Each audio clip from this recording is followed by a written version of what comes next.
écrit votre nom? Edgar, Quel est votre nom et comment ça s'écrit? Edgar Cugno. C'est-à-dire? Edgard, Cugno, Counio. Et quand est-ce que vous êtes né où? À Alep. Je suis né à Alep en Syrie en 1910. Le 1er janvier 1910. Et quand est-ce que vous êtes arrivé là à Salonique? Un an après, au plus tard, oui. Alors vos parents sont des juifs d'Alep ou Non, Saloniciens. ils sont des Saloniciens? Oui. Quel était le nom de votre père? Isaac. Isaac. Isaac Cugno, Et sa profession? pharmacien. Est-ce que vous pouvez nous décrire votre père? Comment il était en tant que personnalité? En personnalité, c'était un membre de la communauté qui était très actif. Il était le chef de Bikur Khulim. Qu'est-ce que c'était le Bikur Khulim? Bikur Khulim, c'était une société qui donnait des soins aux pauvres. Et ça Quel genre de s'appelait soins alors? des soins médicaux, Médicaux. avec pharmaciens, docteurs, aux pauvres, surtout aux pauvres. Ça s'appelait le Bikur Khulim. Et votre maman? Et votre maman? Elle était son nom? Mazal Tov. Mazal Tov. Et elle s'occupait de quoi? Du ménage. Est-ce que vous pouvez décrire sa présence? C'était une bonne femme d'un autre pays. Elle était d'origine bulgare, juif bulgare. Et quelle était votre place dans la famille? Vous aviez des sœurs et des frères? Oui, naturellement. J'avais une grande sœur qui vit encore à Paris. Comment elle s'appelle? Léonie Cugno. Léonie Botton, de Botton, elle s'appelle. Oui, ça va. Encore. Après, c'était moi. Nous sommes tous les deux nés à Alep, en Syrie. Parce que mon père était pharmacien à Alep. Et encore, il y a quelqu'un d'autre? Il y avait encore une sœur qui s'appelait Marcel, décédée il y a une dizaine d'années ici à Salonique, et mon frère Silbert, qui est mort au camp de concentration de Auschwitz. Où c'est que vous habitiez à Salonique? Nous habitions la rue Ayas Triados. Est-ce que vous pouvez nous décrire le quartier, votre maison? Le quartier est une maison anciennement turque. Ici, dans les parages d'ici, une vieille maison comme dans le passé. Combien de chambres il y avait dedans? Il y avait 3 chambres, un grand jardin. C'était une vieille maison turque. Est-ce qu'il y avait d'autres juifs dans votre quartier? Beaucoup, c'était plein. C'était plein, tout à fait plein, partout. Et nous avions une synagogue à côté, une petite synagogue. Qui s'appelait comment? Je ne me rappelle pas exactement, mais c'était sur la rue Ayas Triados. C'était une synagogue communautaire ou alors ça appartenait à une famille? Non, communautaire, oui. Et vous fréquentiez la synagogue? Très peu. Nous n'étions pas très religieux, mettons. Hein? Est-ce que vous avez eu une formation juive? Absolument. Et où ça? Dans quelle école?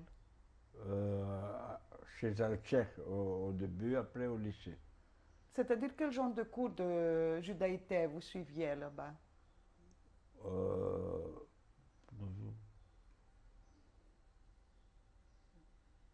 Tout à fait juif. J'étais dans l'esprit tout à fait juif. Malgré que nous étions dans une école française, nous étions toujours des juifs. C'est-à-dire, vous avez fait un bar mitzvah, vous? Naturellement.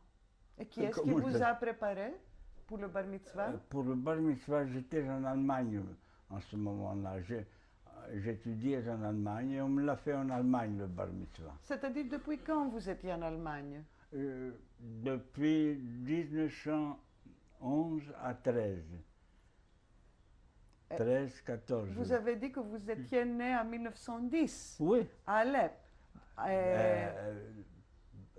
Non, c'était au Quel âge 11e année de ma vie, j'étais à 11 ans. En Allemagne. À 11 ans. Ils vous Oui, ont... oui. Et ma soeur était malade alors. Et nous étions obligés d'aller à l'extérieur parce qu'elle avait une défection de la colonne vertébrale. Est-ce que vous êtes allé en famille? Non, nous étions les deux seuls. Ah, uniquement vous et votre sœur. C'est ça. Et à 11 ans, vous aviez la protection de votre sœur qui était malade. Oui, la protection, c'est moi qui... oui, c'est elle qui menait qui avait malgré, votre protection. Oui. C'est-à-dire que vous êtes allé alors dans une école allemande en Allemagne, ou alors allemande? Une école allemande, absolument, pas juive. Allemande? Allemande, oui. Et là-bas, vous fréquentiez la synagogue, c'était dans quelle ville? Pas beaucoup, à Leipzig. Leipzig. Et c'est en allemand que vous vous êtes préparé pour le bar mitzvah? Pas en hébreu. En hébreu? Pas question. Par un rabbin allemand? Oui. De Leipzig? Oui, oui. Et la fête de votre bar mitzvah a eu lieu à Leipzig ou à Salonique? À Leipzig, à Leipzig. Et vos parents sont venus à Leipzig? Non, personne n'est venu. Uniquement vous et votre sœur? Ouais. Pour combien de temps vous êtes restés là-bas? 3 à 4 ans. Sans voir vos parents? Sans voir. Non, ils venaient nous voir. C'est eux qui venaient nous voir. Mais ils ne sont pas venus pour le bar mitzvah? Non, ils ne sont pas venus pour le bar mitzvah. Ça ne valait pas la peine. C'était déjà réglé comme ça. Le rabbin de là-bas a fait le bar mitzvah. Et vous êtes rentré à Salonique à quel âge? À 14 ans. Exactement, je ne peux pas vous dire. Je ne me rappelle pas ce détail. À ce temps-là, vous connaissiez combien de langues alors? Absolument. Combien? Je connaissais d'abord le français naturellement, l'allemand, le judéo-espagnol, rien de plus. Le grec pour pas? le moment. Le grec aussi naturellement. 4 langues, je connaissais 4 langues. Dans votre temps de loisir, qu'est-ce que vous aimiez faire? En Allemagne? Non, ici à Salonique. En tant que jeune? En tant que jeune, j'ai fait beaucoup d'excursions. Je faisais beaucoup d'excursions. Je suis monté une quinzaine de fois, plus 30 fois, sur l'Olympe. J'étais le seul de Salonique qui connaissait à fond l'Olympe. J'étais un guide. Lorsque les officiers anglais venaient, la marine anglaise venait à Salonique, on m'appelait du club alpin que j'aille leur montrer l'Olympe, faire la montée avec eux. Qu'est-ce que c'est l'Olympe? L'Olympe, ce que c'est, la grande montagne ici à côté. À combien de mètres? À 2900 mètres. Et en dehors de ça, quand le temps était mauvais, est-ce que vous lisiez? Quel genre de livres vous lisiez? Quel genre des livres tout à fait policiers, ce que toute la jeunesse en ce temps-là lisait. Quel était votre héros préféré? Héros préféré?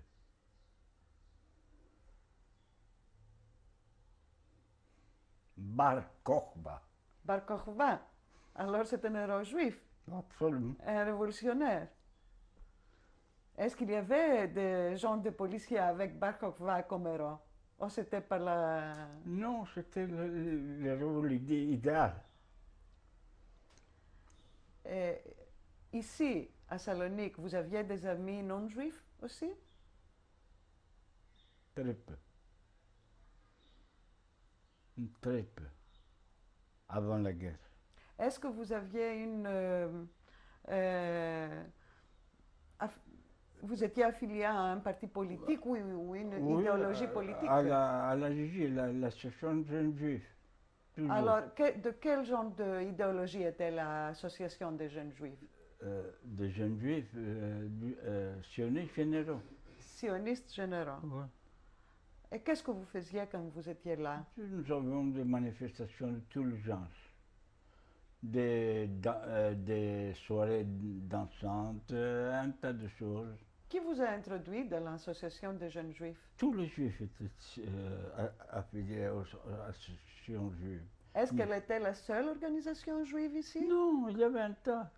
Mais c'est-à-dire justement, pourquoi est-ce que vous avez choisi celle-là au lieu L'association, parce d'une que autre? c'était la plus laïque. Il y avait toutes les classes à l'association des jeunes juifs. Est-ce que vous pouvez me décrire votre communauté ici à Salonique, ses institutions, ce que vous vous souvenez, comment elle était? Elle était fantastique comme organisation. C'est-à-dire? Je ne crois pas qu'il y ait eu dans le Moyen-Orient une communauté aussi organisée que la communauté juive de Salonique. Mon père était d'ailleurs pharmacien de Bikur Khulim, volontaire. C'est-à-dire? Il offrait les médicaments? Non, il n'offrait pas. C'était lui le pharmacien attitré de Bikur Khulim. Sans paiement, naturellement. Il n'était pas payé. C'est tout à fait gratuit. Est-ce que vous êtes allé avec votre père pour voir qu'est-ce qu'il faisait en tant que volontaire du Bikur Khulim? J'allais quelquefois. Et qu'est-ce que est-ce qu'il y avait plusieurs On donnait juifs qui étaient pauvres? Oui, un tas de juifs pauvres. La plupart des juifs saloniciens étaient pauvres. C'est-à-dire combien de juifs il y avait à Salonique autant que vous grandissiez là? Il y a eu à un certain moment jusqu'à 110 000 juifs à Salonique. Ceci, vous le savez par des livres ou c'est l'impression que vous avez? Non, pas l'impression, c'est ça, c'est ce que c'était. Et quand vous avez fini l'école, de quoi est-ce que vous êtes occupé? Votre travail? Après l'école, je suis allé immédiatement après chez mon père à la droguerie. Et il avait une pharmacie-droguerie. Où est-ce qu'elle était la pharmacie? La pharmacie était après l'incendie. Elle était ici à Yatriad. Après l'incendie, nous sommes descendus en ville et nous étions à la rue Ayoumina, Saint-Mina enfin. Jusqu'à quand elle était là? Jusqu'à la guerre. Et vous travaillez avec votre père? Absolument. Jusqu'à quand est-ce que vous avez travaillé avec votre père? Jusqu'en 73. Non, c'est-à-dire, j'ai eu l'impression qu'entre-temps, vous êtes allé en Israël. Oui, dans l'intervalle, j'ai été quelques années en Israël. Sur quelle intention vous êtes allé en Israël? Par un désir, un grand désir d'être là-bas. Est-ce que vous aviez l'intention de vous établir là-bas, en Israël? Au début, oui, mais après, je n'ai pas eu le courage de continuer. Pourquoi? Comment est-ce qu'elle était la situation là-bas, en Israël? Très bonne. Vous étiez où en Israël? Dans les parages de Tel Aviv. C'est quelle ville? Tel Aviv. Tel Aviv. Ah, Tel Aviv. C'était pas un kibbutz ou quelque chose? Non, non, non, non. Je ne suis pas allé dans un kibbutz. Vous êtes resté combien de temps là-bas? 3 à 4 ans. Et quel genre de travail vous faisiez là-bas? Tout le travail. J'ai fait la construction, des briques, j'ai fait une marbessa, un tas de travaux. Et la vie était dure en Israël? À Palestine à ce temps-là? Pour moi, elle n'était pas dure. J'étais jeune et tout me plaisait de faire. Alors, quelle était la raison que vous êtes rentré ici en Grèce de nouveau? Que mon père voulait se reposer. Mais j'ai eu l'impression que vous aviez un autre frère. Oui, mais il était maladif plutôt, un peu maladif. Il ne pouvait pas s'occuper. Alors, vous êtes rentré pour aider votre père? Pour aider mon père. Et dans quelle année vous êtes rentré? En 37, je crois. 1937. Ouais. Et qu'est-ce qui s'est passé après que vous êtes rentré? Qu'est-ce qui s'est passé? Ah, je me suis marié Avec qui? avec ma femme. Comment elle s'appelle? Josette Asseo. C'était un mariage réglé, un shidduch, ou est-ce que c'était un mariage par amour? Plutôt, parce que nous étions rencontrés dans une soirée de la Gigi, la station de Geneviève, et l'idée m'intéressait que je veux me marier avec cette jeune fille. Et après les années que j'ai fait en Israël, je suis revenu, et je l'ai cherché, et nous sommes mariés. Et racontez-moi. Une fois, nous avions dansé dans une après-midi à la Gigi, et depuis, mon idée était d'aller la rencontrer. Malgré ça, vous étiez parti en Israël, Oui, vous êtes revenu. j'avais un contact avec une jeune fille allemande là-bas pendant les années ça, mais là, je suis revenu.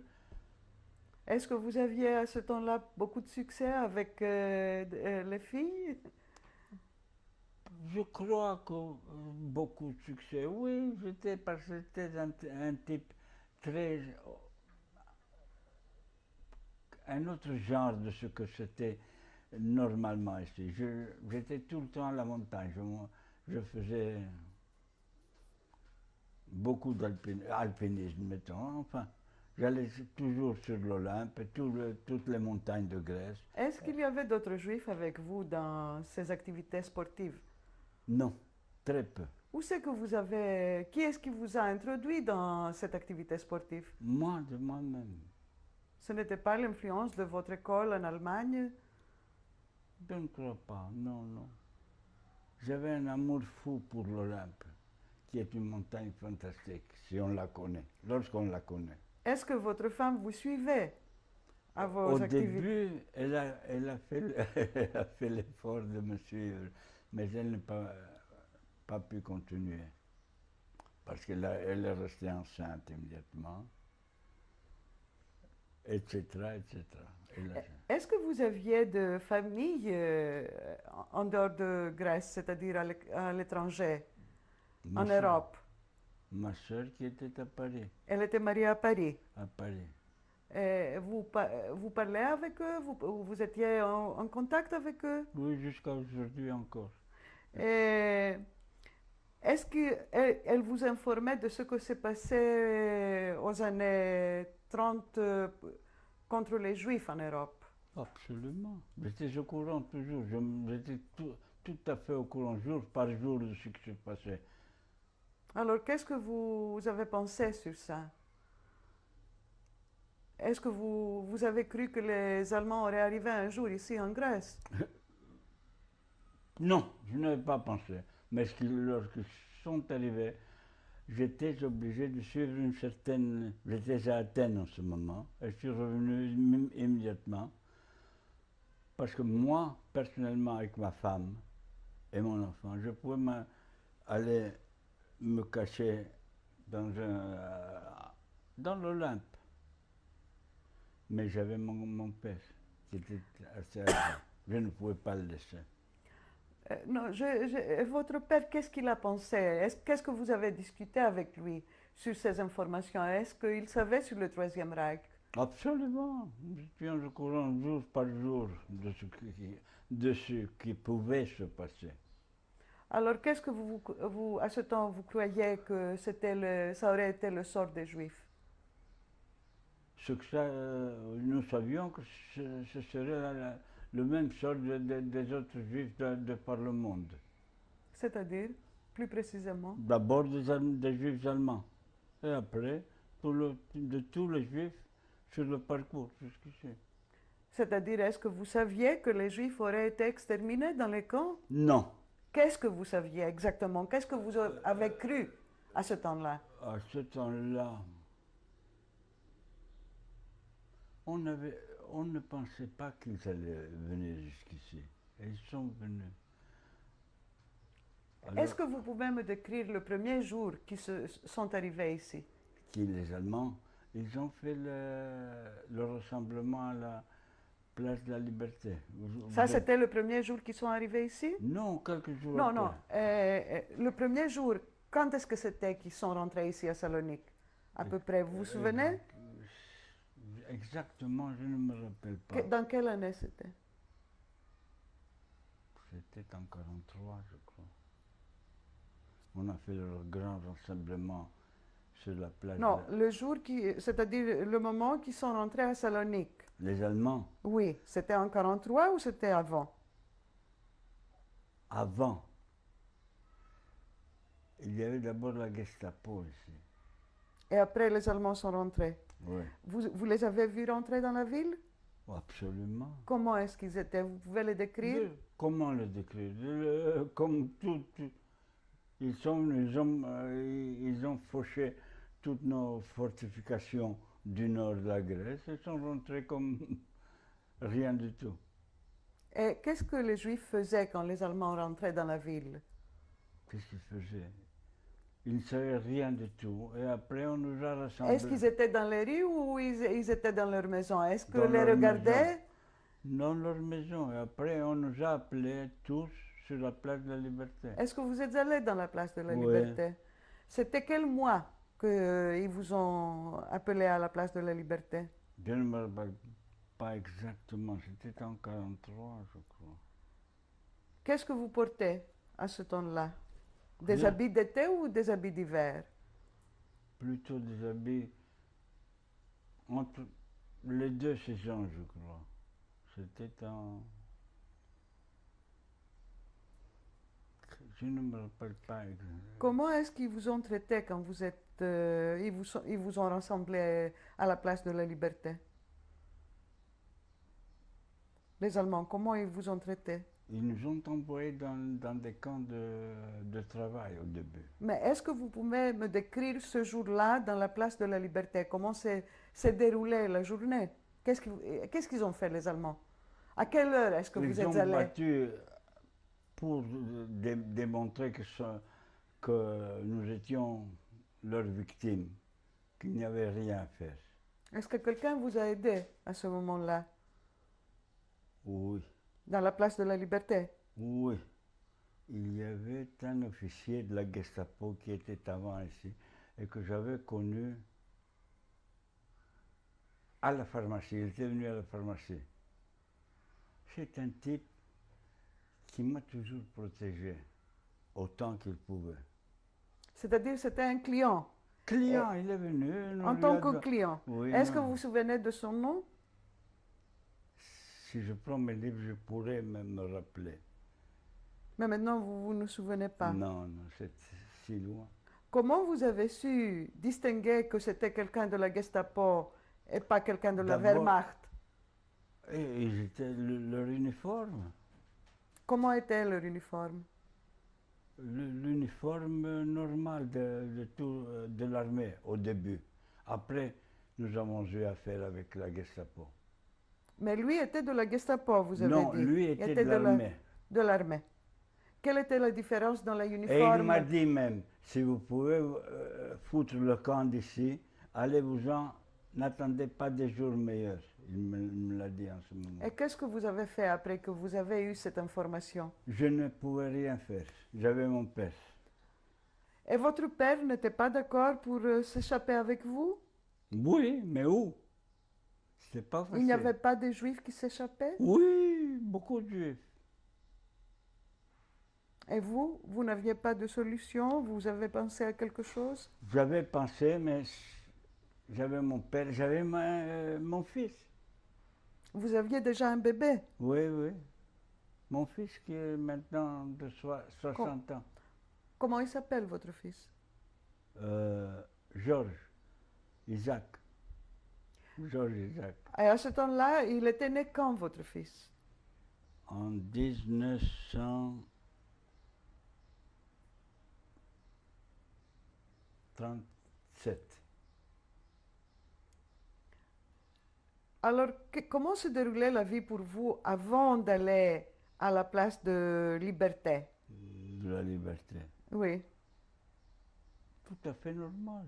C'est-à-dire que les Allemands se comportaient normalement jusqu'au moment où ils vous ont... Où la Gestapo a pris la chose des Juifs en main. On va s'arrêter ici pour Ça changer va. de cassette et on va continuer juste après. Ça va. Ça va. On est dans la deuxième vidéocassette en interview avec Monsieur Edgar Cugno le mercredi 18 juin 1998, ou alors plutôt 17 juin, à Salonique, en interview en français. Alors, Monsieur Cugno, on s'était arrêté là où vous étiez en train de me décrire la différence dans votre vie Ouais. après qu'ils vous ont rassemblé dans la place de la Liberté. Qu'est-ce qui s'est passé après? Comment est-ce que votre vie a changé? Mais là, je reviens de but en blanc. C'est-à-dire? Que nous avons été obligés, un certain temps, de nous cacher, mais ça ne portait à rien. Et nous sommes partis avec le dernier convoi, Non, non. l'avant-dernier convoi. Ce que je veux savoir, c'est qu'est-ce qui s'est arrivé après qu'ils vous ont rassemblés dans la place de la Liberté. Est-ce que vous aviez commencé à me raconter que c'était les travaux forcés? Ils envoyaient les gens dans des travaux Dans forcés. des travaux Est-ce que forcés. vous êtes allé dans des travaux forcés? Non, Comment ça se fait que vous n'êtes pas allé parce que j'ai connu cet officier qui était venu chez moi. et qui vous a protégé? C'était pas un nazi, celui-là. Il avait été... Et il a gardé toujours un très bon souvenir de ce bonhomme-là. Il nous a sympathisés, il n'a rien fait contre nous. Et vous avez continué à travailler à la pharmacie? Oui, Jusqu'à quand? jusqu'à quand? Jusqu'à ce qu'on nous déporte. Non, quand on avait fait l'interview par écrit, vous m'aviez dit que vous étiez devenu un capo. À quelle occasion étiez-vous devenu un capo? Qui est-ce qui vous a assigné ce poste? De la communauté. La communauté. Oui. Comment ça a été fait? Vous pouvez me décrire le La jour? communauté Qu'est-ce qui s'est passé? Amarillo, Lequel Amarillo? le grand, comment il s'appelait?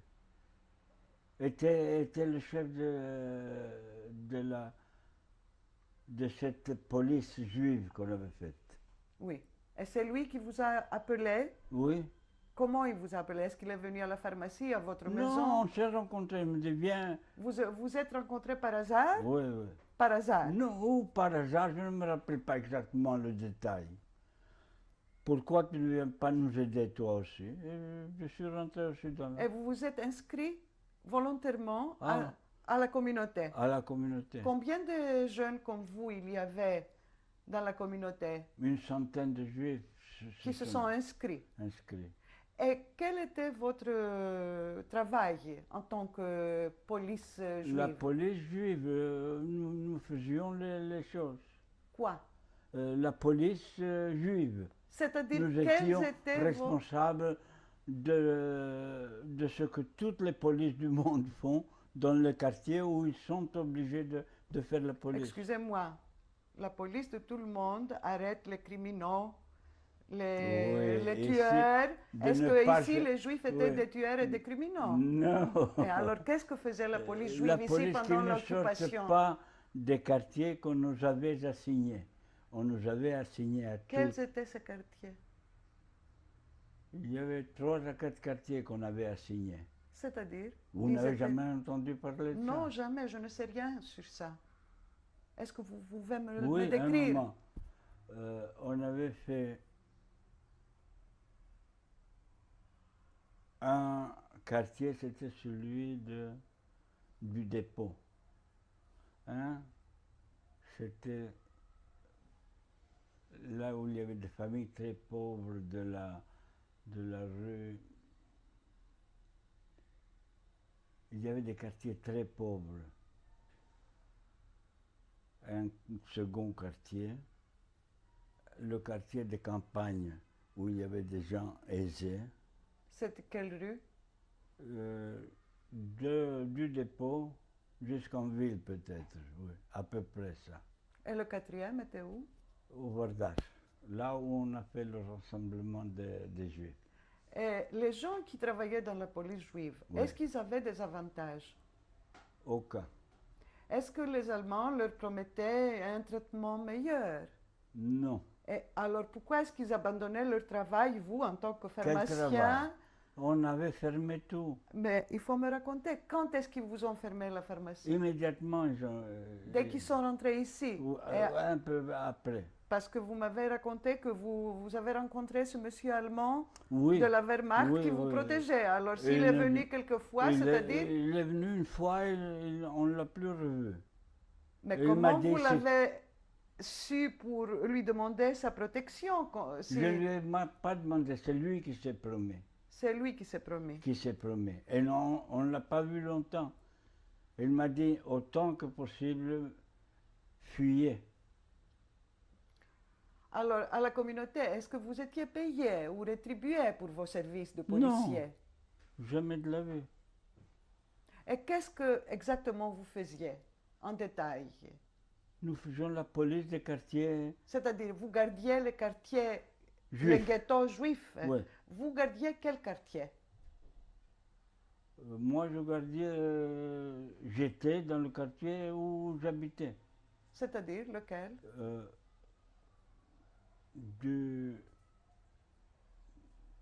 Comment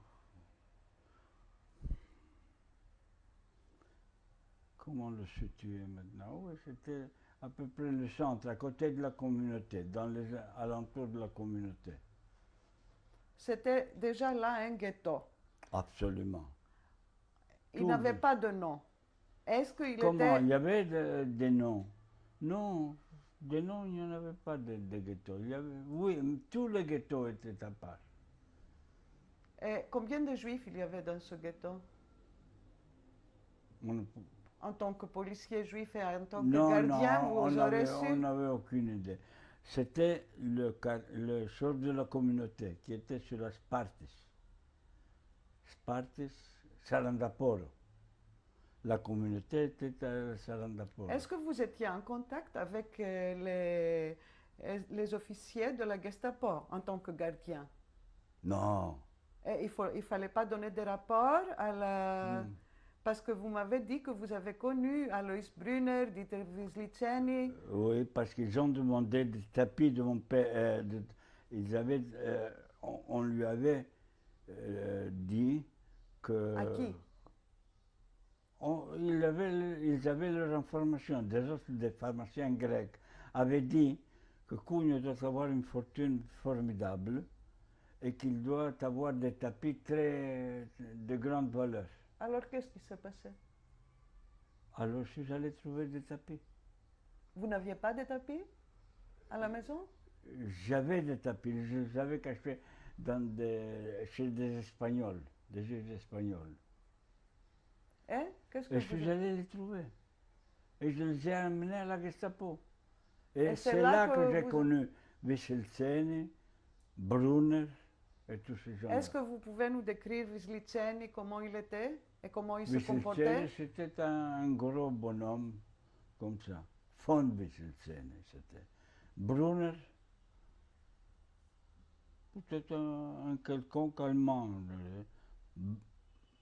Et trois, il y avait qui était le... Qui était le troisième? Brunner, Wisliceni, je ne me rappelle plus le nom. Si je cherche dans mes cahiers, je vais trouver le nom. Et qu'est-ce qui s'est passé quand vous êtes allé à la Gestapo? Je suis allé, j'ai pris les tapis et je les ai amenés là-bas. Et on a relâché mon père et mon frère qu'on les avait retenus. Et après, c'était au temps que vous étiez déjà dans la police juive? J'étais toujours dans la police juive.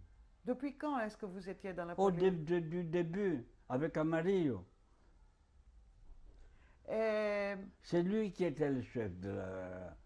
Et Hasson et Albala, qu'est-ce qu'ils étaient? Est-ce que vous les avez connus? Comment? Hasson avait sa sœur à la communauté. Elle était employée de la communauté. Elle était employée de la communauté. Albala, c'était un Un juif de Vienne qui se trouvait ici. C'est c'est un personnage sans caractère personnel. Il n'avait rien ni de mauvais, ni de... On le menait par où on voulait. Et Hassan, vous pouvez me le décrire? Croissant, c'était une autre chose. On ne veut pas le décrire. On peut le décrire. S'il vous plaît, parce que les gens ne connaissent pas. Comment ils ne connaissent pas? Hassan, il le connaissait. Il avait la sœur qui était employée à la communauté en ce moment-là. Non, c'est-à-dire les gens qui vont entendre cette interview ne le connaissent pas. Alors, est-ce que vous Hassan. pouvez le décrire? Quelles étaient ses fonctions? C'était un fou. C'était lui qui était mandaté par les Allemands pour suivre tout. Alors, c'était lui le chef de la police juive. Absolument. Et à Amarillo, il y avait deux chefs? Amarillo, c'était le face à la communauté qu'il était président. Tandis que immédiatement, Hassan était la personne grata des Allemands. Est-ce que vous avez connu aussi Koretz? Oui, comment nous avons été ensemble au camp de concentration. Et avant ça, vous le connaissiez? Oui. Vous pouvez me le décrire? C'était un rabbin tout à fait normal, grand rabbin de Salonique, une personne tout à fait normale. Est-ce que les Juifs de Salonique l'aimaient? Vous savez qu'il avait été à Vienne et qu'il était... Et que Non, est-ce que vous pouvez nous raconter? Je ne sais rien. Comment? Vous savez qu'il avait été à Vienne lorsque les Allemands sont rentrés. Pourquoi? Pour quelle raison? Pourquoi est-ce qu'il était accusé? Et après, on l'a renvoyé à Salonique. Et qu'est-ce qu'il a fait quand il est revenu à Salonique?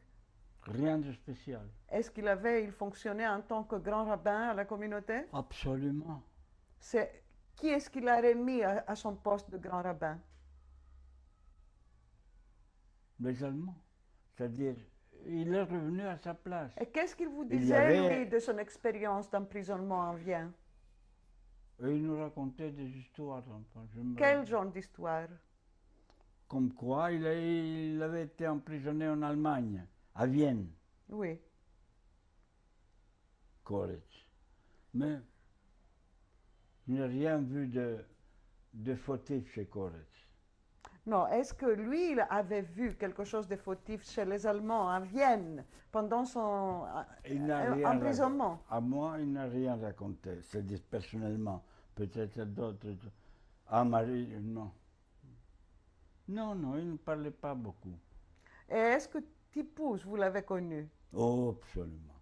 Est-ce que celui-là, vous pouvez nous décrire? C'est un fou qui n'avait... Qu'est-ce qui faisait que vous le caractérisez aujourd'hui en tant que fou? Fou. Il était fou parce qu'il faisait des choses tout à fait contraires aux intérêts des Juifs. C'est-à-dire, par exemple, un exemple, s'il vous plaît. Un exemple. Il allait avec les fouilles que les Allemands faisaient parfois pour chercher des Juifs qui se cachaient. Il allait les aider. Et vous, qu'est-ce que vous n'êtes pas allé avec les Allemands et les aider pour les fouilles? Non. Vous n'étiez pas allé? Non. Est-ce que quelqu'un avait le choix de ne pas être dans la police juive s'il voulait? Absolument. C'était alors volontaire? Oui. Oui. Et combien de temps vous avez servi dans la police juive? Autant que nous étions ici. Jusqu'au jour où nous sommes partis. Comment vous avez su que vous alliez partir? On nous a dit. C'était un des derniers convois. Est-ce que vous avez jamais assisté à une interrogation d'un juif ou alors une arrestation des juifs, une déportation en tant que police juive? Parce que si vous gardiez le ghetto... Les Juifs ne s'occupaient pas de déportation seulement. Non, je dis, est-ce que vous avez assisté? Non. Vous n'étiez pas présent, jamais? Non, jamais. Dans des arrestations Non. Alors, vous n'avez jamais vu les gens partir du ghetto, là où vous gardiez? Comment nous sommes venus? Alors vous avez assisté à la déportation des Juifs du ghetto là où vous étiez. Absolument. Est-ce que vous pouvez même me décrire ce jour-là, s'il vous plaît? Comment décrire? C'était quelque chose d'inexplicable. On les C'est-à-dire, mettait dans des wagons de 80 personnes, 60 personnes. Autant comment est-ce qu'ils sont partis du ghetto, premièrement? À pied, en voiture? à pied, nous étions tous rassemblés au Baronnies. Vous connaissez le... Oui, non, avant d'arriver au Baron Hirsch. Le Baronnies, c'était de là où Vous on m'avez partait dit tout. que vous étiez en train de garder le ghetto ici, à rue Spartis. C'est fini lorsqu'on nous... après, on justement, nous a je veux- rassemblés tous au Baronnies. Un moment. Comment est-ce que vous êtes parti de Spartis pour arriver au Baron Hirsch? De quelle manière? Par groupe, on est parti. À pied, en À voiture? pied, avec nos bagages sur... Votre famille était dans le ghetto de Spartis? Votre père, votre oui, femme? oui. Et de quoi est-ce qu'ils se maintenaient? Est-ce qu'ils avaient les moyens de se maintenir? De maintenir... De manger, Oui, absolument qu'ils avaient. Tous avaient. On n'a pas souffert de faim tant que nous étions à Salonique. On n'a jamais souffert de rien. à Salonique. Absolument. Et un jour, vous partez du ghetto Oui, à pied, si j'ai bien compris, oui. avec vos bagages. Avec nos Et vous bagages. êtes allé où? Au Baronnies. Qu'est-ce que c'est le Baron Hirsch? Le Baronnies, c'était là où se concentraient les Juifs jusqu'à leur déportation par train. Ça se trouve où dans la ville? Vous ne savez pas? Non, Jamais entendu parler? non. Je ne sais pas. C'est en face de la station, la vieille station de train. Qu'est-ce que c'était avant la guerre, le Baron Hirsch? Un quartier pauvre, le plus pauvre des Juifs. Le plus pauvre quartier des Juifs. Des Juifs. Et là, les Juifs ont rattrapé 6 Juifs qui s'étaient enfuis de quelque part et les ont exécutés. Vous n'avez jamais entendu parler de ça? Alors vous ne savez rien du tout. C'est vrai ce que vous dites. On les a tués. Pourquoi Armes. est-ce qu'ils les ont tués? Parce qu'ils s'étaient échappés. Ils s'étaient échappés, ils ont voulu les tuer, ils les ont tués. Ils les ont tués. Est-ce que vous étiez devant tout? Nous étions tous présents. témoins? Témoins tous. Combien de temps vous êtes resté dans le ghetto de Baron Hirsch, Monsieur Cugno? Tout le temps jusqu'à... C'est-à-dire combien de mois? De mois, de semaines, de jours? 4 mois, je crois. 4 mois vous êtes resté. C'est-à-dire vous êtes parti du ghetto de Spartis à quel mois? Exactement les dates. Je sais qu'en août, nous sommes partis de Salonique. Un des derniers convois, je crois. C'était celui qui est arrivé à Belzen. Est-ce que vous étiez surpris de partir de Salonique, d'être déporté? Non, c'était déjà fixe que nous allions partir. Et quelle était votre impression? Où c'est que vous partiez pour où? On savait... Qu'est-ce que les Allemands disaient, c'est-à-dire? On ne disait rien du tout. Ils ne vous disaient rien. Rien du Est-ce tout. qu'ils ne parlaient pas du rétablissement? Du rétablissement? Rétablissement? Oui. Non, Qu'est-ce qu'ils ne vous disaient rien? rien du tout. Et vous, quelle était l'impression que vous aviez? Vous partiez pour où? Pour aller où? Travailler à Auschwitz. Jusqu'au dernier moment, avant notre départ pour Belgique, ça a été une chance inouïe pour nous d'avoir été choisis. Est-ce que vous pouvez me décrire votre voyage, c'est-à-dire combien vous étiez dans le train? Pour Belgique, 70 personnes, 75 personnes. Dans le même wagon étaient 70 personnes? Dans 2 wagons, je crois. Et vous étiez avec qui dans le wagon? Est-ce que vous pouvez me dire le nom? avec le grand rabbin. Qui s'appelait comment? Koretz. Oui. Habib, où est-ce qu'il était? Il y avait aussi l'autre grand rabbin, Habib. Il était parti avec pour Theresienstadt, Habib. Comment vous le savez qu'il était parti pour Je l'ai Theresienstadt? vu lorsqu'il est parti pour Theresienstadt. Quand je vous ai Pas demandé, Theresienstadt, pour Auschwitz.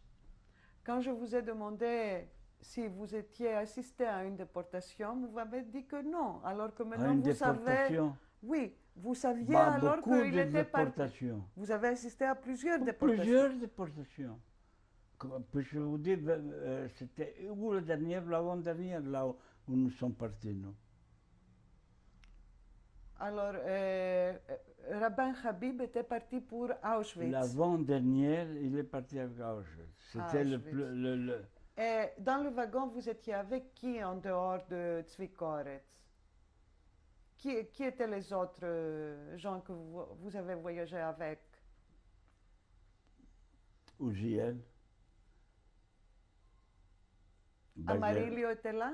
Non. Comment ça se fait? Vous avez dit, le chef de la police juive? Oui. Pour combien de temps est-ce qu'il était le chef de la police juive? Hein? Pour combien de temps est-ce qu'il était le chef? Tout le temps, il a été le chef. Il a été ici pour combien de mois, c'est-à-dire avec 3 vous? à 4 mois. C'est toute la durée de Mais la il n'était police. pas déporté avec vous. Non. Qui était encore dans le train? Koretz, Salomon Uziel, vous connaissez? Oui. Ezra Bajelai.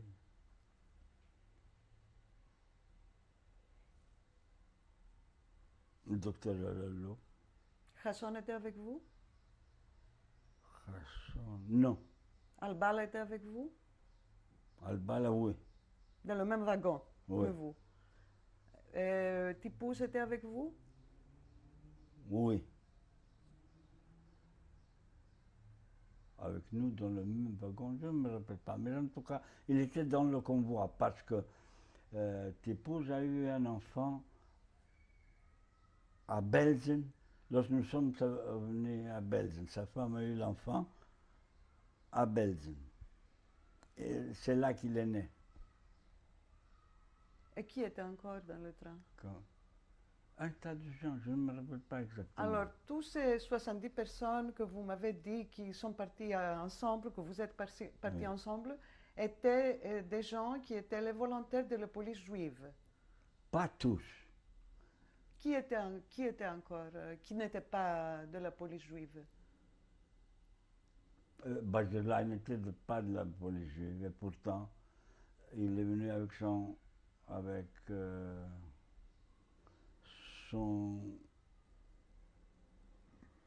Bellika Uziel, tu connais? Non. Tu ne connais pas Bellika? Elle vit. Bellika Bajelai. Tu ne connais pas? Qui était cette femme? La femme de Ezra Bajelai. Elle était dans le train avec vous. Oui. Qui encore? Je ne me rappelle pas exactement, peut-être ma femme pourrait. Est-ce que vous pouvez me décrire les conditions de vie dans le train? Tout à fait normal. Nous avons, pour Belgium, nous Oui. avons bien voyagé. Parce qu'il n'y a pas eu de victimes. C'est-à-dire personne n'est pas mort? Personne n'est mort.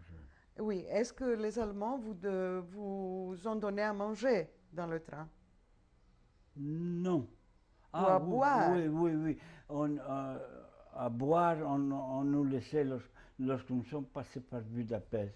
Il y avait les Juifs viennois qui ont su que nous allions passer. Ils sont venus nous donner des médicaments, un tas de choses. Et vous aviez le bébé avec vous? Le bébé de Sion. Votre enfant? Oui. Et combien de temps a duré et mon fils. Oui. Combien de temps a duré ce voyage? 7 jours, je crois. 7 jours. Est-ce que vous pouvez vous rappeler... Au moment où nous passions par Nuremberg, on s'est arrêté parce qu'il y avait le bombardement de Nuremberg. Et naturellement, le train s'est mis de côté et on ne nous a pas touchés. C'est pas pour ce sont les gardiens qui voulaient se... Qui étaient les gardiens vraiment dans le train? Qui étaient des gardiens? Les gardiens, c'était des Allemands. C'était les Allemands qui gardaient le train. Absolument. Et est-ce que vous vous souvenez votre première impression en rentrant dans le camp de Belsen? Oui. Vous pouvez me décrire quelle était votre impression? Qu'est-ce que vous avez vu? Au début, nous étions désespérés, mais après... Non, non. Vous êtes dans le train. À ce Ouais. moment-là, est-ce que vous pouvez aller un peu en arrière Oui. et sentir comment vous étiez dans le train et vous êtes en train d'arriver à Belsen? Quelle était votre première impression de Belsen? Qu'est-ce que vous avez vu dans Belsen? Nous étions choqués d'abord. Nous étions dans un camp de concentration. C'est-à-dire, qu'est-ce qu'il y avait là-bas? Nous étions... et c'était le meilleur des camps de concentration belges. Mais ça, vous l'avez pris par la bibliographie. Moi, je Non. veux savoir comment vous vous êtes Nous senti l'avons senti que immédiatement. c'était le meilleur. Le meilleur, Comment vous l'avez su si vous n'avez pas vu un autre camp, que c'était le meilleur? parce que la vie était supportable. Ce n'était pas... Il y avait des gens qui venaient, d'autres qui étaient revenus. Capone, le jeune Capone qui est... Vous le connaissez. Vous connaissez les Capone. Ce sont ceux qui ont les cires qu'ils font. Ça ne fait rien. C'était un jeune homme qui Benito était venu Capone. de quel camp? Hein? Il était venu de quel camp? Benito Capone, d'un camp d'Athènes. C'est pour ça qu'il a... Il y avait un camp de concentration à Athènes, On les a recueillis à Athènes et on les a envoyés à Belsen. Ils sont venus d'Athènes à Belsen. d'Athènes, non, pas à Belzine. Celui-là est revenu d'autres camps. Vous vous De souvenez mort. de quel camp il était venu? Peut-être d'Auschwitz. Mais il n'a Qu'est-ce pas... qu'il vous racontait? Comment vous l'avez vu à Il était Belsen? bien en ce moment. Un moment. Vous l'avez rencontré à Belsen. Oui. Et je lui ai demandé qu'est-ce qui est arrivé. Il m'a dit nous avons été à Auschwitz. Ils n'ont pas eu le temps. Ils devaient partir parce que les Russes venaient et ils nous ont amenés ici. Et il m'a qu'est-ce qu'il vous demandé a une raconté gilet. sur Auschwitz? Hein? Qu'est-ce qu'il vous a raconté sur Auschwitz? Un tas de choses. Mais C'est-à-dire quelle chose? que c'était la fin du monde.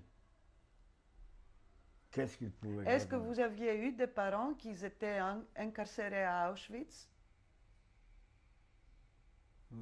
Oui, Qui? mon frère. Est-ce qu'il vous a raconté sur votre frère? Non. Il ne l'a pas rencontré à Auschwitz? Non. C'était- Alors, une fois que M. Capon vous a raconté qu'il était à Auschwitz et comment était la vie oui. là-bas, vous Le avez jeune, su... Vous avez su que Belsen était meilleur. Mais est-ce que vous pouvez me décrire une journée à Belsen? Du matin, quand vous vous réveillez, qu'est-ce qui se passe après? on allait au travail. Est-ce qu'il vous donnait quelque chose à manger le matin? Oui, on nous donnait à manger toujours. De quoi? Quoi est-ce qu'il vous donnait? Du quark pour les enfants. Quark, comment est-ce qu'on l'appelait? De la soupe pour nous. Nous allions, et on nous Quel donnait était le travail que vous faisiez à Belsen? des souliers qu'on apportait de partout. C'était tout, depuis votre arrivée jusqu'à la fin, vous êtes occupé des souliers? Oui. Et après, on s'est occupé de nettoyage des égouts. Oui. Je me suis occupé c'était une place, un emploi très recherché. Pourquoi ça? Parce on allait dans tout le camp et on trouvait partout à manger. Alors vous connaissez bien le camp de Belsen. De Belges, je le connais. Il avait combien de bâtiments dans le camp de Belsen? Il y avait beaucoup de bâtiments, C'est-à-dire? une trentaine de bâtiments. Une trentaine de bâtiments. Et combien de détenus étaient là? Il y avait des camps où ma soeur était venue, qui est venue À Belsen? Oui, à Belsen même. oui, mais pas dans notre camp à nous, Elle était avec quel groupe? de Français. Alors, il y avait des Français aussi à Belsen. Ouais. On va s'arrêter ici pour changer de vidéocassette. On va continuer juste après. Vous n'allez pas... On est dans la troisième vidéocassette, en interview avec M. Edgar Cugno, le mercredi 17 juin 1998. Monsieur Cugno, on était en train de discuter les conditions de vie dans le camp de Belsen. Et vous étiez en train de me décrire une journée dans le camp de Belsen. Ouais. Et vos occupations dans le camp. C'est-à-dire que vous étiez en train de nettoyer Les égouts. les égouts et de travailler dans les chaussures, à défaire des chaussures. Ouais. Quoi encore est-ce que vous étiez en train de faire? Rien d'autre, ce sont les deux occupations. Principaux que vous avez eu Oui. là-bas. Est-ce que vous avez eu un traitement préférentiel par votre connaissance d'allemand? Non. Non. Et vous étiez en train de me dire que vous avez rencontré, à cause de votre travail, plusieurs autres juifs qui étaient dans le camp. Qui étaient les autres juifs qui étaient là-bas? Vous étiez en train de me raconter pour des Françaises qui étaient là, quoi encore? Il y avait la fille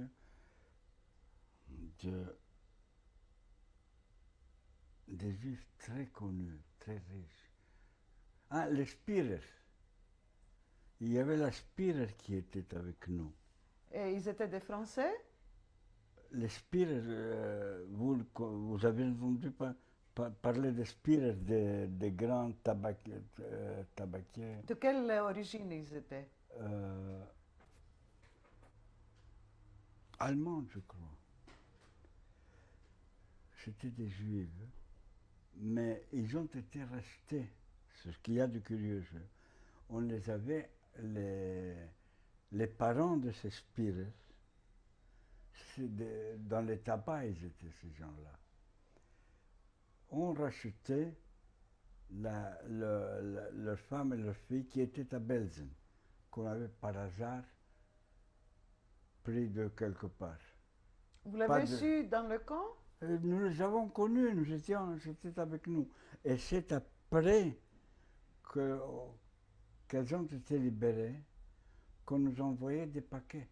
Elles nous envoyaient des paquets de Paris.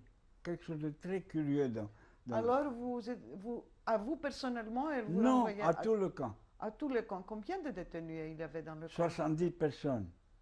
Dans le camp ou dans votre bâtiment il y avait? Parce que ce n'est pas possible qu'il y a eu 30 bâtiments, que vous m'avez dit, et qu'il y a eu 70 détenus pour 30 Il bâtiments. y avait un tas d'autres bâtiments. Il y avait des bâtiments... Mais les Spirer étaient avec vous, c'est-à-dire dans Oui, votre bâtiment. dans notre bâtiment. Qui encore était dans votre bâtiment? Nous avons dit choses. Ezra Bajerlai, Salomon, son beau-père, Belli Kauziel, vous connaissez, n'est-ce pas? Belli Kauziel. Vous devez connaître, enfin. Ezra Bajerlai, vous avez entendu parler. Il avait les essences avant la guerre, la rue Victor Hugo. C'est en face de votre père.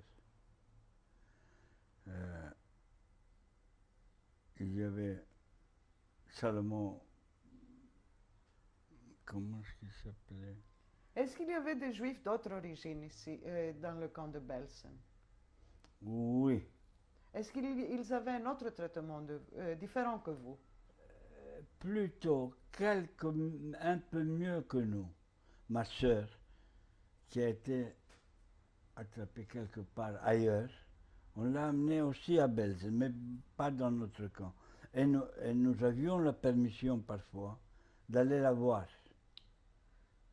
J'ai entendu parler qu'il y a eu des privilégiés dans le camp de Belsen. Qui est-ce qu'ils étaient, ces gens-là, les privilégiés? Privilégiés? Qu'ils les appelaient comme ça, privilégiés. Oui, le camp était privilégié. Non, il y avait un bâtiment, une baraque de privilégiés. C'était le camp où ma sœur a été. Votre sœur, elle était là en tant De quelle origine? Juive de quelle origine? Juifs de France. Française? Oui, Les Françaises alors étaient privilégiées? oui. Pour quelle raison? Privilégié. Le camp a été privilégié. Mais elle, ma sœur, je ne sais pas si vous avez entendu de Léonie Botton. Non, c'était votre sœur. C'était ma sœur. C'est ma sœur. Elle vit à Paris en ce moment.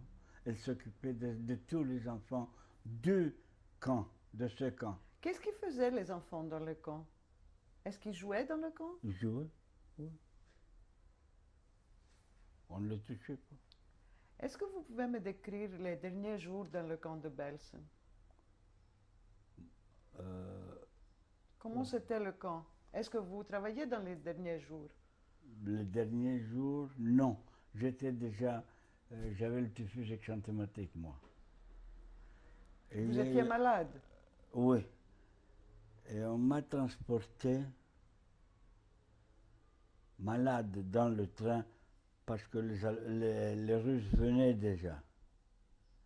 Alors, j'étais dans le train et il y a eu un docteur qui avait une ampoule et il m'a fait une piqûre et je crois que c'est ça qui m'a retenu en vie. Vous vous souvenez du nom de ce docteur? Joseph de rappeler. C'était un docteur juif de Salonique ou alors? Non, non. C'est un docteur juif ou un docteur allemand? Pas allemand. Juif hollandais, je crois. Et dans ce train, où c'est que vous êtes parti avec ce train? Combien de gens qui étaient avec vous? Il y avait beaucoup de gens. Est-ce que votre femme et votre enfant étaient avec vous? Oui. Et mon père.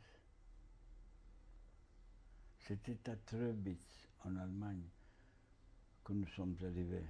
À un certain moment, que les Allemands ont abandonné le train où nous étions. Ils ont abandonné parce que les Russes étaient passés déjà devant, à Torgau. Je ne sais pas si vous vous rappelez ce nom.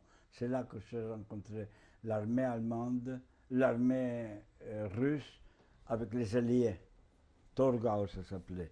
À Torgau, alors, les Allemands sont partis. Et le train est retourné à Treubitz, un petit village en Haute-Saxonie. Et qu'est-ce que vous avez fait là-bas? Là, nous sommes descendus du train. Il n'y avait plus d'Allemands. C'était des Russes. Et les Russes, immédiatement, nous ont pris sous leur protection. Ils nous ont mis dans les maisons. Ils ont évacué les maisons des Allemands et nous ont donné à manger. Et combien de temps vous êtes resté à Treubitz? 3 mois, je crois. Pourquoi est-ce que vous avez resté aussi longtemps? Parce que ma femme était enceinte. De quelle manière? Comment elle a pu être enceinte? Vous étiez ensemble dans le camp, dans le même... Oui, Vous aviez une chambre dans le camp? Pas de chambre. C'est lié à 3. 3 étages. Oui. Et vous dormiez, les couples dormaient ensemble? Oui. Mon fils, André, vous le connaissez peut-être? André Ascugno. C'est là qu'il est né, à Treubitz. Il était Lorsque nous conçu étions dans le libérés. camp alors? Oui, plutôt. Pendant votre emprisonnement dans le camp? Oui, oui. Et comment vous vous sentiez dans le camp quand vous étiez là? Quel genre de sentiment vous aviez? Quel sentiment? Nous nous étions habitués à la vie du camp. On suivait toutes les choses. C'est-à-dire vous c'était fonctionnez plutôt- normalement? Oui, parce que c'était, en réalité, c'était le meilleur un des camps les meilleurs qu'il y ait eu en Allemagne, parce que ce n'était pas en zone occupée. Est-ce qu'il y avait parmi vous des gens qui étaient déprimés par leur emprisonnement? Ils s'étaient habitués, on s'était habitués à ça. Est-ce que vous vous souvenez quelles étaient les fonctions de Al-Bala qui était incarcéré avec vous? Aucune fonction. Il ne travaillait pas. Il travaillait C'est-à-dire justement, est-ce qu'il comme un travaillait? simple travailleur. Et de Tipouze, est-ce qu'il était avec vous aussi? Non, Non. Et une fois à Treubitz, votre deuxième fils était né là-bas à Treubitz, dans un hôpital ou dans une maison? dans une maison. Et qui est-ce qui vous a aidé pour l'accouchement? Une Allemande. Vous avez dit une qu'ils avaient évacué sage-femme. une sage-femme. Une sage-femme allemande qui s'est comportée tout à fait comme sage-femme, en ne tenant qu'une. Et après, lorsqu'elle avait déjà fait L'accouchement? l'accouchement, elle a dit, je croyais que on nous disait que les juifs avaient des cornes et des choses, et je vois qu'on n'est ni cornes, ni rien de plus. On disait ça aux Allemands, que les Juifs avaient des cornes. Alors, vous êtes resté 3 mois à Treubitz. Ouais. Et comment est-ce que c'était la vie là-bas? À Treubitz, très bien. Quelles étaient vos intentions? Qu'est-ce que vous attendiez là-bas? Qu'est-ce que nous attendions? Le docteur Alalouf était avec nous.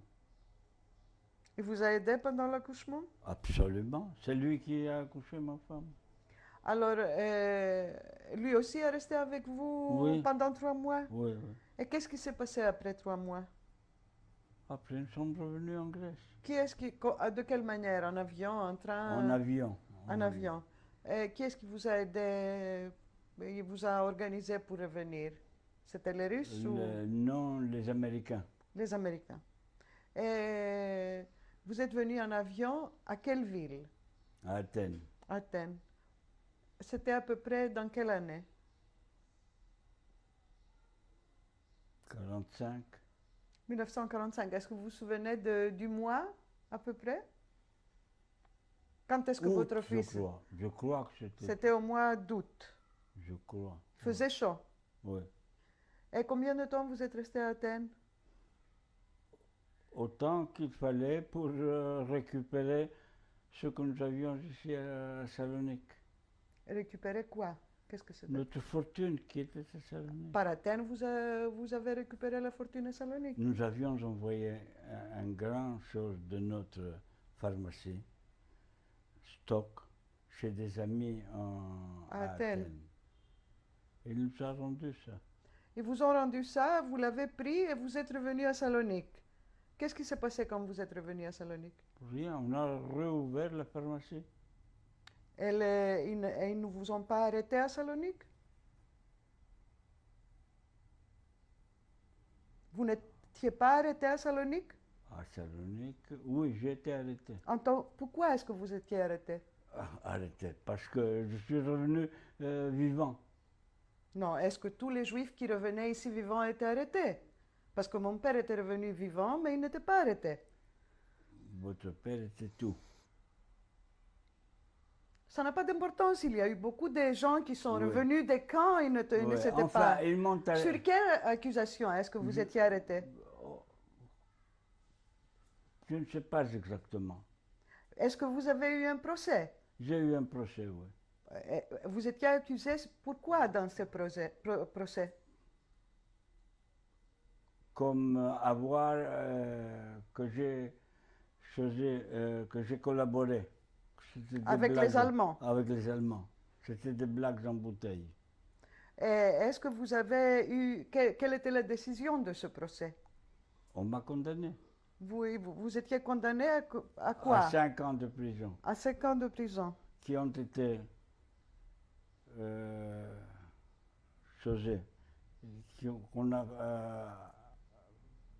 on m'a envoyé une part de la peine à 3 ans. À 3 ans. Et Oui. où est-ce que vous avez servi votre peine? Ici à Salonique? À Salonique, non. Ah oui, à Salonique aussi, oui. Dans quelle prison? Ici, la prison de Pavlumela. De Pavlumela. Et qu'est-ce que vous faisiez dans la prison? Rien du tout. Vous ne travailliez pas? Est-ce que vous lisiez? Ah oui, on lisait tout le temps. Est-ce qu'il y avait d'autres détenus juifs avec vous?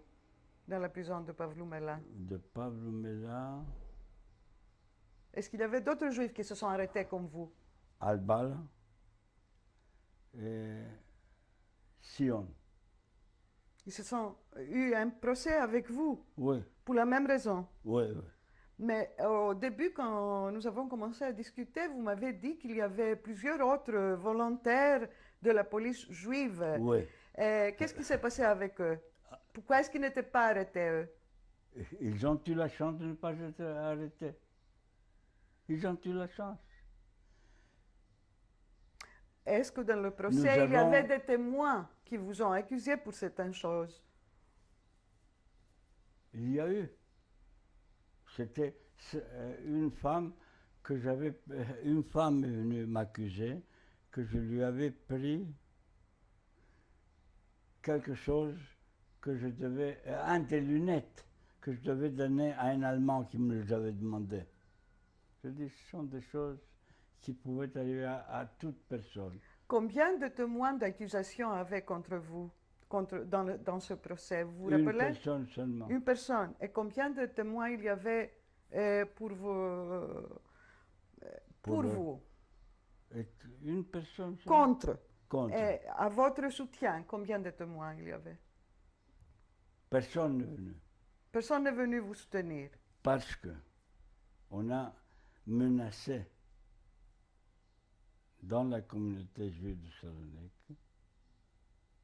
ceux qui allaient venir, ils auraient eu à. Ils seraient. Comment? Ils ne seraient pas persona grata pour la communauté. Le docteur Alalouf voulait venir parce qu'il était présent à tout. Et on ne l'a pas laissé venir. Comment il était présent à tout? Lui, il n'était pas dans la police juive, le Non. docteur Alalouf. Non, pas pour la prison. Il était avec vous au camp de Belsen. Au camp de Mais Belsen. pour votre activité ici à Salonique, il n'était pas présent. Il ne pouvait pas. Il a été toujours présent de ce que je faisais. Il était toujours avec vous. S'il Ouais. était toujours avec vous ici à Salonique, il était lui aussi dans la police. Non, nous étions toujours ensemble. Avec Salomon Oziel, nous étions aussi. Avec Esdra Bajerla, nous avons été aussi. Qui étaient les accusés dans ce procès? C'est la communauté juive qui a fait ce procès. La communauté juive. Oui. C'est-à-dire, d'un côté, la communauté juive vous a employé, vous avez travaillé là-bas volontairement, et la communauté juive, après la guerre, vous a accusé. Oui. Lesquels est-ce qu'elle a accusé? Qui est-ce qui étaient les accusés dans ce procès? Albala, Hassan qui a été condamné par la chose à mort, Par le jury. par le jury, et Sion, Et vous? et moi, oui, naturellement. Ces quatre. Oui. Et qu'est-ce que étaient les peines que les autres ont reçues? En dehors de Hassan qui a reçu la peine de mort. 15 ans, je crois, à Albala, ou 20. Et ça a été remis après. Et 10 ans, Sion. Pourquoi est-ce que vous croyez que la communauté avait une telle hostilité contre vous? Pour quelle raison? Parce qu'on ne pouvait pas, les gens que j'ai pu sauver n'ont pu venir témoigner comme quoi je les Ça, avais c'est d'un sauvés. côté. Mais pourquoi est-ce que la communauté elle s'est tournée contre vous? Contre moi et tous les autres. Les autres trois? Oui. Alors qu'il y a eu 500 Oui. juifs dans la police juive. Oui. Comment ça se fait qu'elle s'est tournée contre vous et pas sur les autres? Pourquoi? Quelle était la Il y a différence des de votre raisons. activité? Parce qu'on ne pouvait pas aider, parce qu'on on a protégé l'un ou l'autre personne pendant que nous étions dans la police et que nous ne pouvions pas tout le monde protéger. Vous comprenez? C'est-à-dire que Mon les autres, raisonnement. ils ne pouvaient pas protéger tout le monde, alors ils ont choisi vous sacrifier en quelque sorte. Absolument, absolument. Mais c'est J'ai ce- j'ai- une raison suffisante pour accuser quelqu'un, pour l'emprisonner, pour l'accuser en tant que collaborateur? à ce moment, toutes les raisons étaient pour la communauté. Mais justement, je dis pourquoi est-ce que la communauté s'est tournée justement contre vous? Il fallait trouver des victimes à tout ça. Les personnes que moi j'ai sauvées, moi seulement je le sais, que j'ai pu sauver. Eux aussi, ils le savent. Hein? Eux qui, Et les personnes, elles ne sont pas venues. Elles ont eu peur de personne n'est pas venu? Personne n'est venu. Les capons savaient, et ils ne sont pas venus. Ils ont eu peur, on les a menacés. On a menacé un tas de gens de ne pas venir témoigner pour moi. Parce que j'ai donné des raisons. J'ai sauvé autant que j'ai pu, mais je ne pouvais pas sauver tout le monde.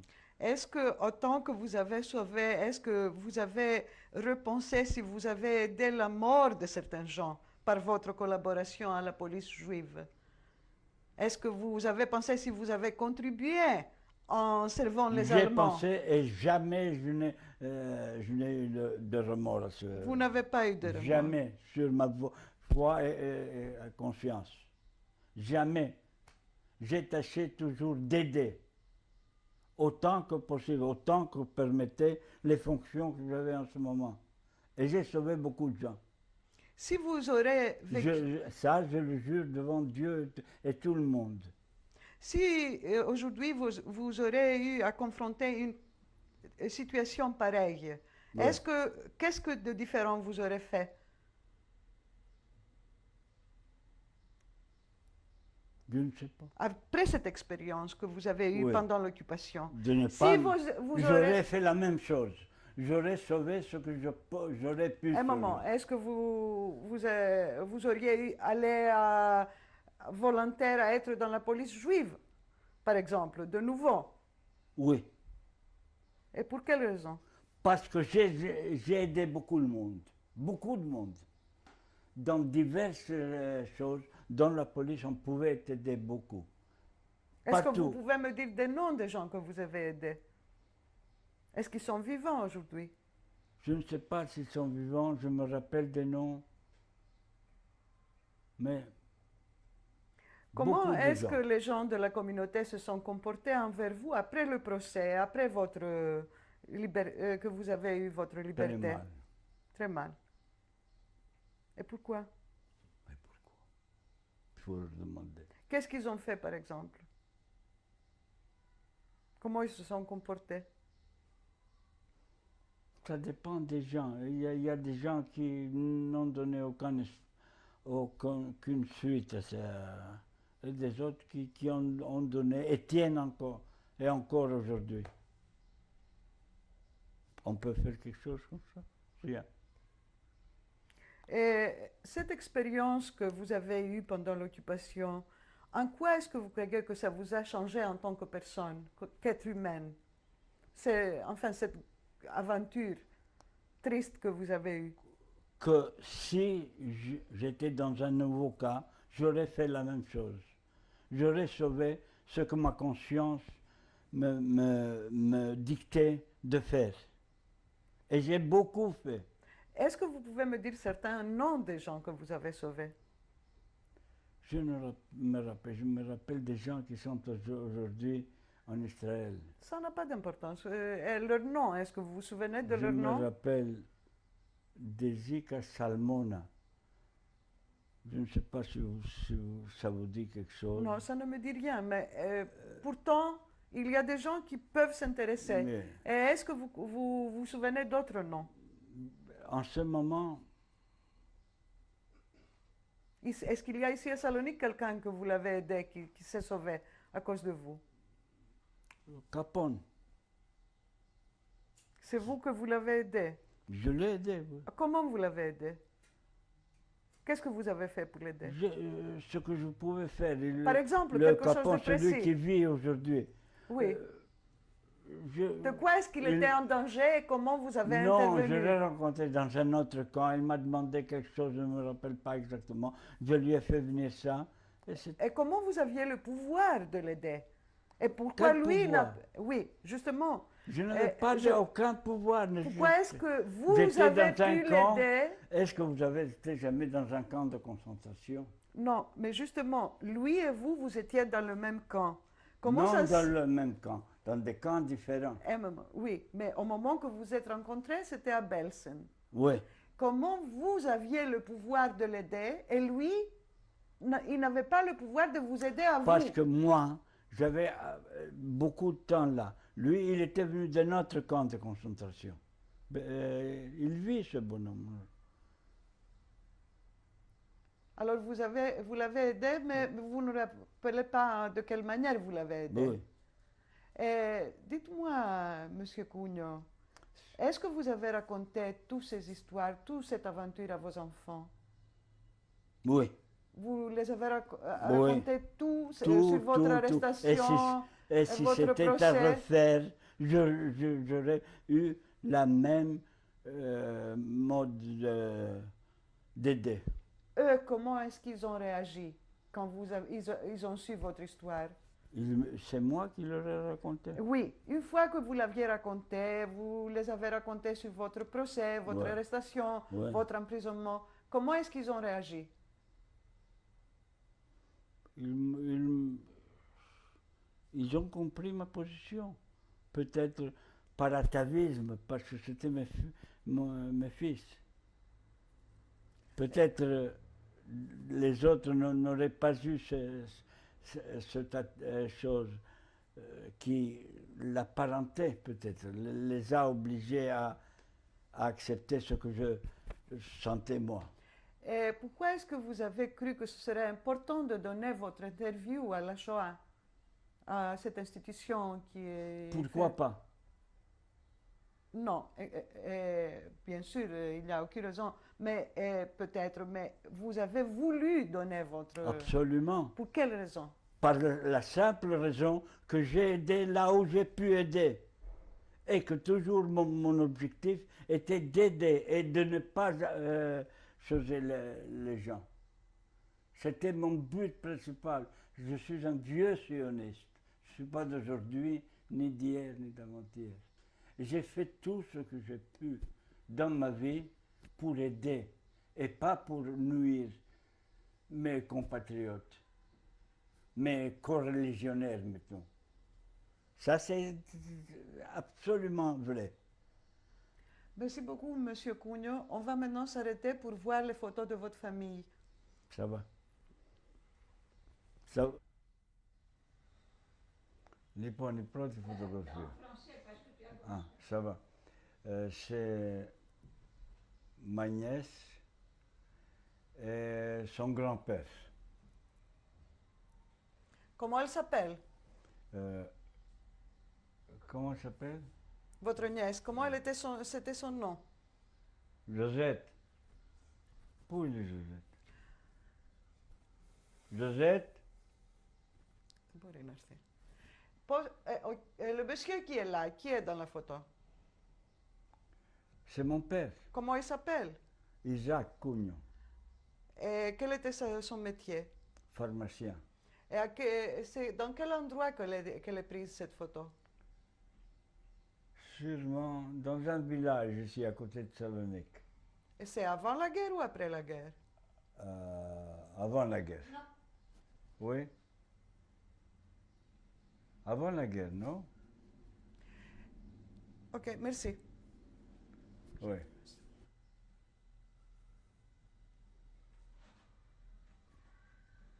C'est mon fils, mon petit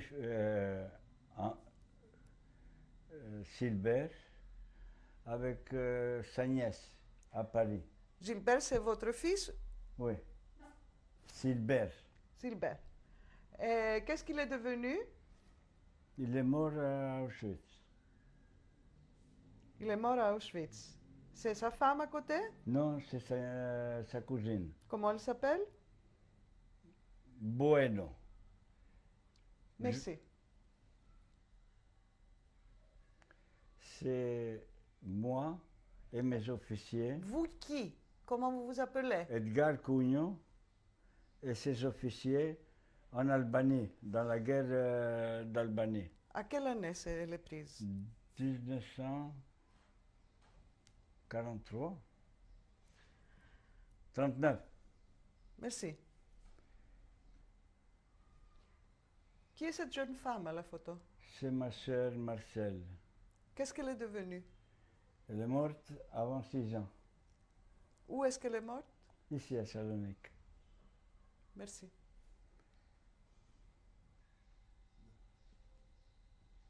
C'est ma sœur Comment elle s'appelle? Léonie Botton. Et le jeune homme? Le mari, Jacob Botton, Où est-ce qu'ils se sont mariés? ici à Salonique, Cette photo est prise avant ou après la guerre?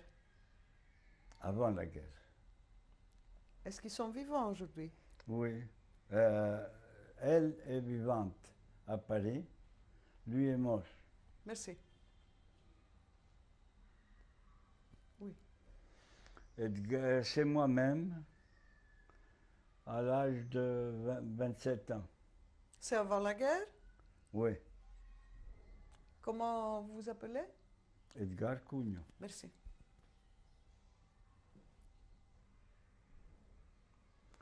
Dans la photo, je suis avec un docteur derrière moi et mon aide-pharmacien avec les cheveux blancs, Qui s'appelle comment? Pandelis.